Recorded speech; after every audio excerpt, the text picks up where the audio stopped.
भारतीय लोकशाही न्यूजमध्ये आपले स्वागत. कार्यकारी संपादक आकाश जळकी. गोंदेगाव शिवारात खून, अंत्यविधीसाठी आलेल्या व्यक्तीचा संशयास्पद मृत्यू.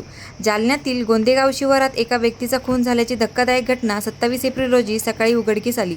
या घटनेमुळे परिसरात खळबळ उडाली आहे. मृत व्यक्तीची ओळख मच्छिंद्र कोंडिवा दराडे, वय 55, राहणार पानेगाव, तालुका अंबड अशी झाली आहे. ते 26 एप्रिल रोजी नातेवाईकांच्या अंत्यविधीसाठी गोंदेगाव येथे आले होते.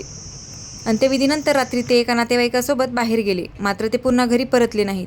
दुसऱ्या दिवशी सकाळी त्यांचा मृतदेह देऊळगाव राजा रोडवरील महावितरण सबस्टेशनच्या मागे लिंबाच्या झाडाखाली रक्ताच्या थारोळ्यात आढळून आला.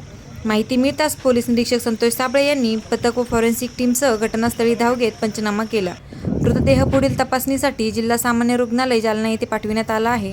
मुलगा पवन दराडे यांच्या फिर्यादीवरून गुन्हा नोंदविण्याची प्रक्रिया सुरू असून खुनामागील कारण अद्याप स्पष्ट झाले नाही.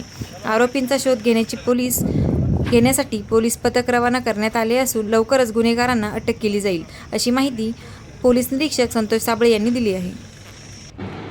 गोंदेगाव शिवारामध्ये एक मर्डरची घटना घडलेली आहे. मच्छिंद्र कोंडिवा दराडे, वय 55 वर्ष, राहणार पानेगाव, तालुका अंबड, हे त्यांच्या नातेवाईकाच्या अंत्यविधीसाठी आलेले होते आणि रात्रीच्या सुमारास ते इथून त्यांच्या एका नातेवाईकाबरोबर गेले आणि त्यानंतर त्यांचं जे प्रेत आहे आज सकाळी आपल्याला मिळून आलेलं आहे.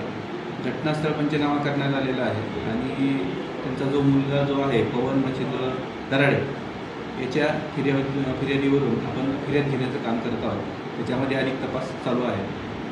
असं काही कारण वगैरे कळलं नाही, सध्या तरी निश्चित कारण अजून कळून आलेलं नाही आहे, परंतु जे संशयित आहेत त्यांनी सांगितलेले आहेत त्या संशयितांना ताब्यात घेतल्यानंतर निश्चित कारण काय आहे हे आपल्या लक्षात येईल.